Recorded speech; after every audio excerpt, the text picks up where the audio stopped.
Welcome, everyone. You're here, I assume, because you're interested in applying to a genetic counseling graduate program, and I would love to help give some advice. So, just to know where I'm coming from, my own personal background, I've been a certified genetic counselor since 2007. I graduated in 2006 from the Indiana University Genetic Counseling Program, and I've worked in graduate school admissions specifically for genetic counseling since 2015. So, I have most certainly been involved in the process for quite a while, and I think I can offer some helpful advice.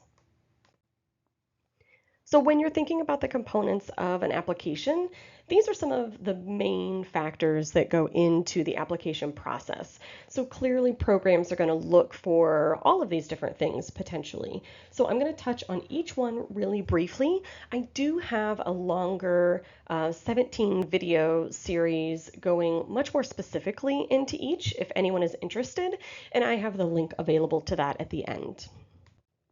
So when we're thinking academics, clearly programs are looking for applicants that have a strong science foundation. It doesn't necessarily have to be a genetics or biology major, but there are specific prerequisite courses that each program is going to be looking for.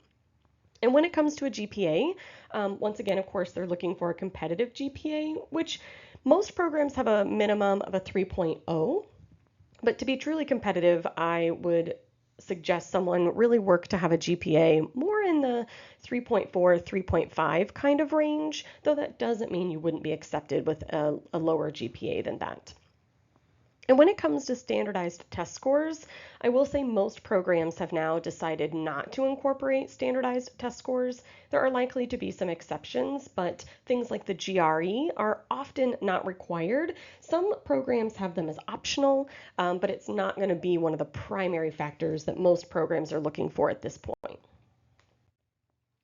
In terms of relevant experience, we want to see that applicants are aware of the career. This could be through shadowing or interviewing or other means, but we want to make sure you know what you're getting into. We get a lot of people who didn't know about genetic counseling when they were younger and maybe stumbled across it. So it is its own little niche field, and so obviously it's important that you know what to expect.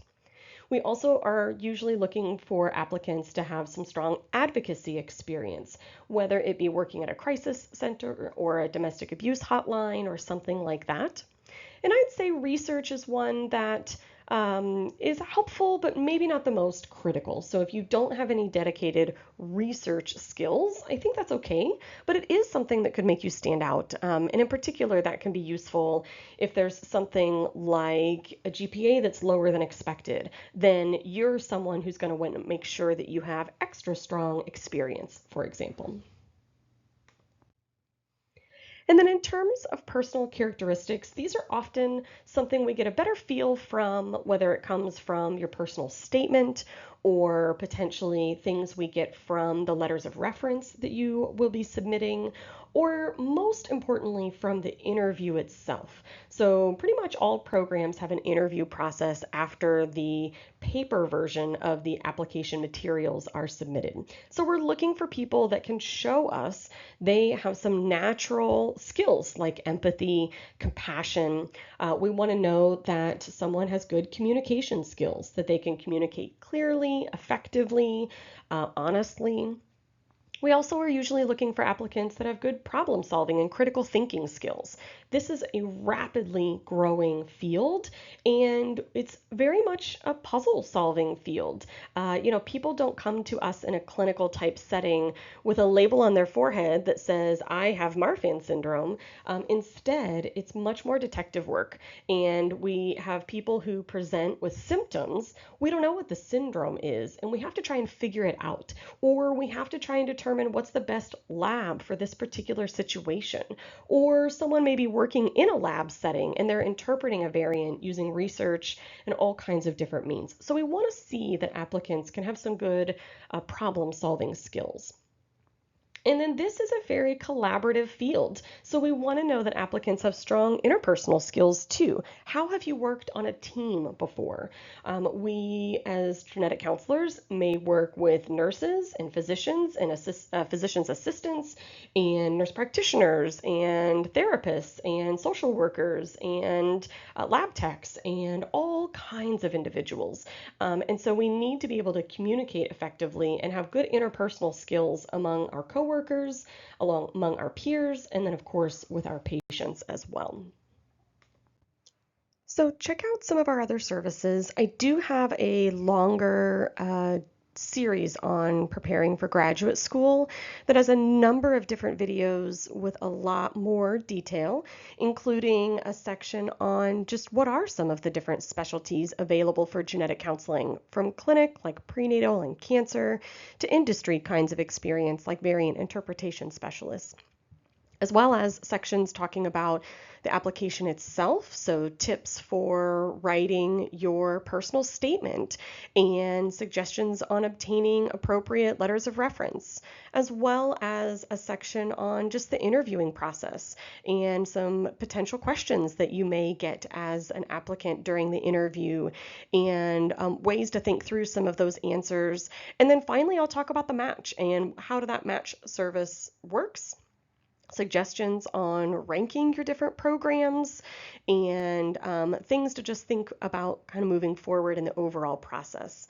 I also have available a series of visual aids for genetic counseling students or genetic counselors really to use. The Greenwood Genetics Lab has a great visual aid book for some of the basics, dominant inheritance, recessive inheritance, what is mosaicism, some of the common cancers. But what I've put together are visual aids that might be able to be used for specific syndromes. And the list is growing. I only have a few available right now, but there will continue to be more added regularly. And then finally, through MK Genetics, we also have virtual genetic counseling services. So I offer genetic counseling through telehealth for patients in, I can't say every specialty, but a lot of specialties. My background is in prenatal, pediatrics, and cancer, so I'm open to seeing patients in all of those specialties. So if you know anyone that may benefit from genetic counseling services, here are all of the links. Send them our way. And I hope this was helpful just to get you thinking about the overall process. I know it can be a little bit overwhelming, so use each other, right? I think it's really helpful to have a community of people who are all applying for grad school. And you know what? They're going to be your colleagues afterwards. So as a program coordinator and one of the directors of a genetic counseling training program, I look forward to meeting all of the applicants every year, getting to know the next generation of genetic counselors.